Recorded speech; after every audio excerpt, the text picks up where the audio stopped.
Magbibigay ako ng libreng keso e-bike.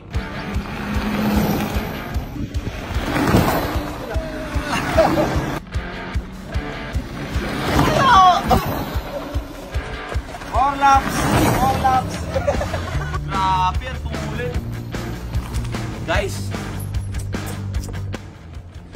mga katagumpay, magbibigay ako ng libreng keso e-bike. So, ito ay bigay ni Sir JR Cambaog. Andito tayo ngayon sa Quezon Villa. Ayan. So, itong keso e-bike na to, dito basta-basta. Sobrang tulin nito, guys, kung makikita yung mga reviews nito. So, ngayon, paano kami mamimili? I-comment nyo lang dyan sa comment section kung bakit kayo ang deserving na mabigyan namin. Ikwento nyo lang kung bakit kailangan nyo itong e-bike na to. And then, huwag kakalimutan na itong video na to, i-like at i-share nyo. At syempre, may isa pang requirement. Huwag nyo kalimutang mag-follow dito sa Keso by JR Cambaog na page nila. And like nyo na rin, guys. So, ayun. Maraming salamat. And good luck sa deserving naman nila. Wait it.